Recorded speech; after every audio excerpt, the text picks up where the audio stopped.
Well, we're here right now with Maddi, who's John Petrucci's guitar tech. And we're going to do some tone printing, as we call it. Going to work on getting some cool chorus sounds for John's signature chorus pedal that's coming up in not too long, I hope, from now. It's always hard to say with these kinds of things, but this is definitely a good start getting the sounds right. So that's what we're doing here today. So, tell us, Maddi, how long have you been working with John Petrucci? On and off for 10 years, but for about the last year and a half now, solid. So, how did it all begin? How did it all begin? Man, I don't even remember. I think I met the Dream Theater guys back in the mid-'90s, maybe. They were the opening act on a tour that I was on.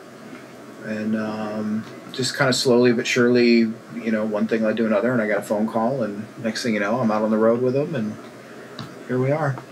So who did you work with before that? Right before I came back to Dream Theater last year, I was out on the Blue Man Group touring show, the Megastar Tour. I was on that for almost 3 years. I worked with Doug Aldrich from Whitesnake on and off. Deep Purple for many years.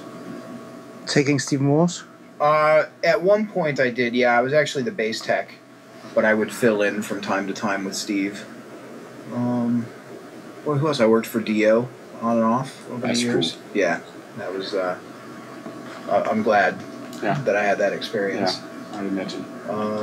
You mentioned Pat Travers? Yeah. Oh boy, I worked for Pat many years ago. I guess back in the early 90s when I first got started, he was the first guy I actually was a guitar tech for. Yeah. So were you always into the more, the more technical, techie sides of yeah. So how did you start with the whole teching? Just as a kid, I'd get a guitar and I'd take it apart, put it back together. It was definitely the every article you read and interview you read with Eddie Van Halen, he said, yeah, man, I took this part from this guitar and this part from this one and I put them together and I got this, and I went, well, hey, if he can do it, I can do it. Yeah. And that's how I got started. So did you mess up some nice guitars in the process? Oh yeah, yeah, without a doubt. Yeah.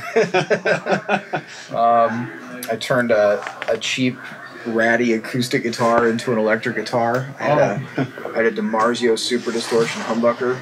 Yeah. I went, well, that's probably too much pickup for an acoustic guitar, so I took one of the coils out. I made it a single coil. Oh, really? Drilled a hole in the guitar, plugged a jack into it, and I mounted it right in the hole with a couple of screws. How did that sound? It sounded like an electrified acoustic guitar. Yeah? Yep. So all these really nice LR backs and Sunrise pickups, you don't really need those. You just need a Super Distortion and a drill bit. I mean, to me back then, I was pretty proud of the moment. Yeah. But, maybe it did sound like crap. I don't remember, but. Yeah. So how did it evolve from being like a thing you did at home to actually doing taking for seriously as a job? It was. I started kind of roadieing for local bands around where I lived. And then met a guy who knew a guy who said, call this guy. And I actually started out working for a sound and lighting company. So I was a shop guy.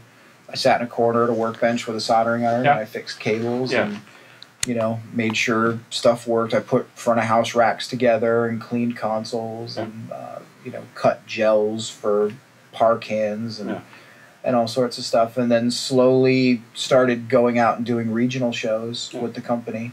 Just moving up the ladder, yeah, man. I started at the very, very bottom. Yeah. I was the guy that swept the floors. Yeah. And it just slowly clawed my way up and gained knowledge as I went. And then the company I was working for, we started working with an Alice Cooper tribute band. Yeah. Down in Florida, and. So they would actually come into the shop before a gig and rehearse, and we'd set up a monitor rig and all that stuff. And the bass player ended up getting a job with Pat Travers, and I was out doing a gig one day and somebody tracked me down. I mean, this is pre-cell phone, pre-email, you know. Somebody found the hotel I was staying in and called up and said, yeah, you know, Pat needs a new guitar tech. Do you think you might be interested?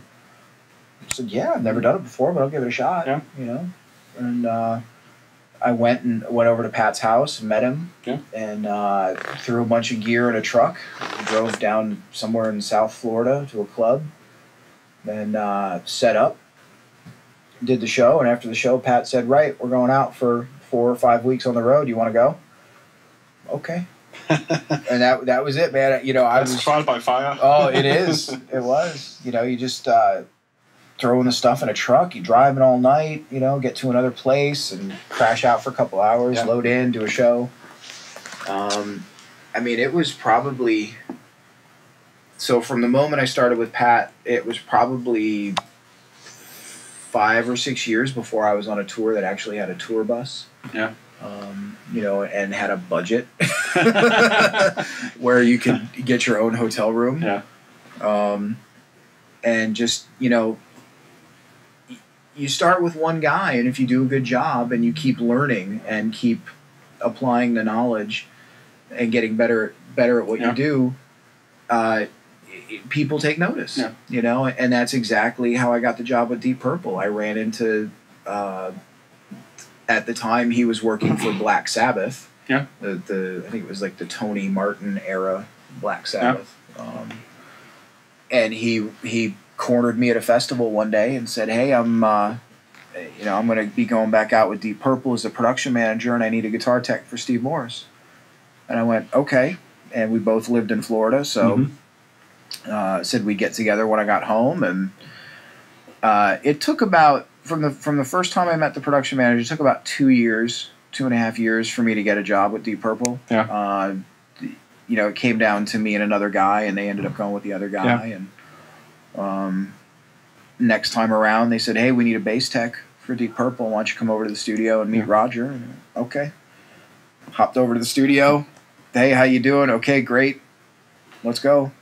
And that was 5 or 6 years of working with them. And of course, you know, you work with bands and you run into other bands and you start meeting other people. And, you know, if you start making a name for yourself as a guy that knows what you're doing, it's very easy to get work. Yeah. You know? It's the whole network kind of thing. I guess that applies to pretty much any kind of job, really. Yeah.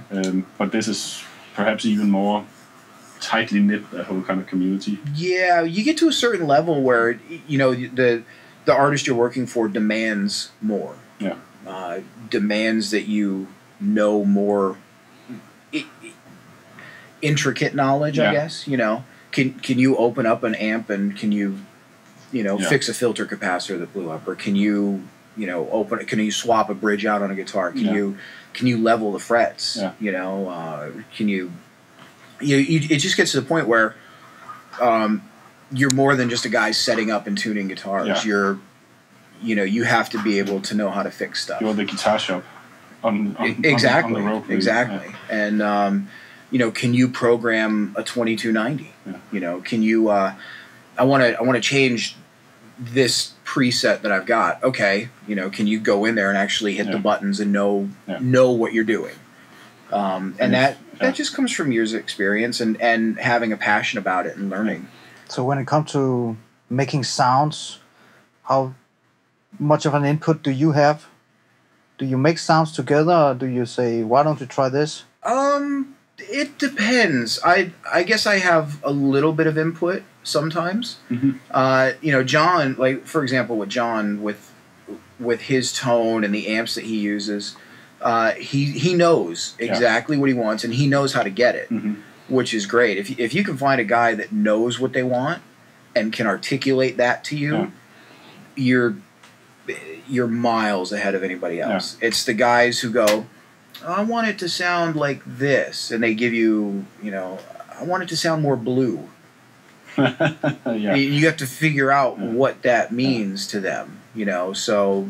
so it's actually easier to work with the guys who are like really deep into the the technical side and has I think so, because like with John, he says, "This is what I want." Okay, and that's what you give him. Yeah. You don't deviate from that. And obviously, I mean, John is known for having great tone. Mm-hmm. So compliments to that. Yeah. Well, that's all him. Yeah. You know, it's like when we got the Mark V's from Mesa. You know, we sat there with the settings charts that Mesa had sent along, and I went, okay, let's try this. And he'd be playing. He goes, what do you think? And I go, well, how about this? And I'd turn something, and oh yeah, that's let's go back here, and you know, or sometimes you're like, oh yeah, that's cool. You know, let's do that. Or so it's there's times where it's I guess a collaborative effort where I'm the guy he just bounces the ideas off of, you know, while he's searching for that particular thing. So it depends on the artist, really. Sure. Who you're taking for. Yeah.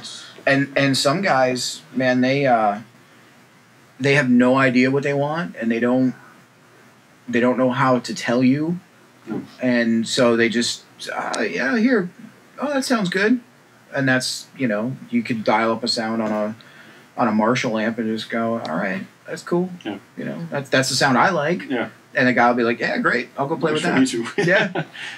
So, but every artist out there, you know, at some point or another stumbles on, or not stumble, but finds the sound that that makes them happy and makes them want to play. And that's really, at the end of the day, what it's all about. My job is to make sure that when John walks out on stage, all he has to do is play and enjoy himself. You know, so like we've equated it to, he's the Formula One driver, and the guitar and the amps and the effects are the car, and I'm the pit crew. Yeah. You know, and if that car is a little out of sync, it's the whole thing's going to be out of sync. Yeah. You know, he's either going to be fighting all night to play what he wants to play, or it's going to be, you know, it's just not going to be right. No. So that's what we strive for every day, is to just make it 100% perfect. Yeah. So what about, I mean, John has quite a elaborate rig. Yes. Do you find yourself busy during a show, or is it like? I'm busy tuning guitars. Because, you know, we'll carry 14 guitars on the road, and every one of them's in a different tuning. Okay. You know, I'll have 2 or 3 that are standard tuning. Yeah. And then everything else that we carry is all, you know, one's tuned to C, one's tuned to D, one's E flat. You know, then you got 7-string guitars, then you got baritone guitars, then you got a double neck with a 12-string on it. Drop tunings as well, or? There was a drop D. Yeah. I think. Yeah. But I don't remember now. There were so many. I had a chart, you know, and so that's what I would do, because the set list is different every night. Okay. So you never know what you were going to get until you saw the set list. So every guitar had to be 100% ready to go every day. Yeah. They make the set list of whatever they feel like playing? Yeah. The set list was kind of, they would go back and look at what they had done before when they played in a certain city. Yeah. So they would try and not play those same songs. They would put other songs they hadn't played in a while together. So it was, some songs were the same every night. Like the opening of the show was the same every night. But after that, it was, kind of a free for all. You never knew. They'd play stuff they hadn't played in a long time suddenly. Or? Well, like they would have they would get a list of songs, potential songs for that particular tour. Yeah. And then within that list, then they would pick and choose what to play. Because it's not the kind of music where you go, let's just jam this song. yeah. But you would get songs where it was built into the middle that they would go off on a Frank Zappa kind of thing, or they would just go off and start playing, and then at some point they would all come back together and they'd finish the song.